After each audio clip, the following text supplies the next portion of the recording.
అందరికీ నమస్కారం. సో, సంక్రాంతి అంటేనే మనకి టాలీవుడ్‌లో సినిమాల పండగ అనమాట. సో, ఈ సంక్రాంతికి చాలా సినిమాలే పెద్ద సినిమాలు వస్తున్నాయన్నమాట. ఆల్రెడీ మనకు సంక్రాంతికి 3 రోజుల ముందుగానే వచ్చేసింది 'గేమ్ చేంజర్'.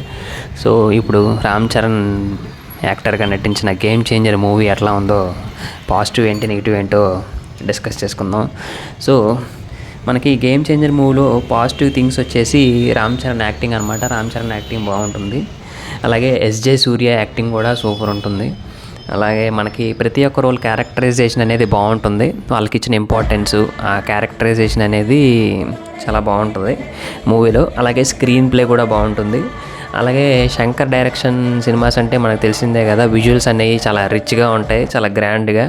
అలాగే మనకి ఈ సినిమాలో కూడా సాంగ్స్ అనేవి విజువల్స్ చాలా కొత్తగా ఉంటాయి. అంటే అంతకుముందు ఏ సినిమాల్లో చూడని విధంగా ఆ విజువల్స్ అనేవి ఉంటాయన్నమాట, సాంగ్ విజువల్స్. అలాగే మళ్ళీ ఇంకొక విషయం మనకు తెలిసిందే, శంకర్ సినిమాల్లో ఏంటి, మెసేజ్ ఇస్తాడనమాట ప్రతి సినిమాల్లో. సో అది కూడా ఒక గుడ్ థింగ్ అనమాట, ఒక మెసేజ్ అనమాట. సో అలాగే మనకి రామ్ చరణ్ డైలాగ్ చెప్తాడు కదా, అన్ప్రెడిక్టబుల్ అని చెప్పేసి. కొన్ని టైప్స్ ఆఫ్ సీన్స్ ఉంటాయన్నమాట.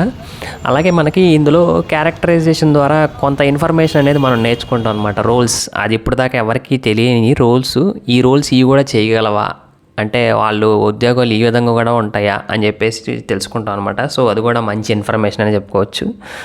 ఒక్కటే నెగిటివ్ నాకు అనిపించింది ఏంటంటే, కంటెంట్ ఒకటే రొటీన్ కంటెంట్ ఉన్నట్టుంది, మిగిలిందంతా మాత్రం బాగానే ఉంది. సో 'గేమ్ చేంజర్' మూవీ అయితే కనుక వాచబుల్ అనమాట.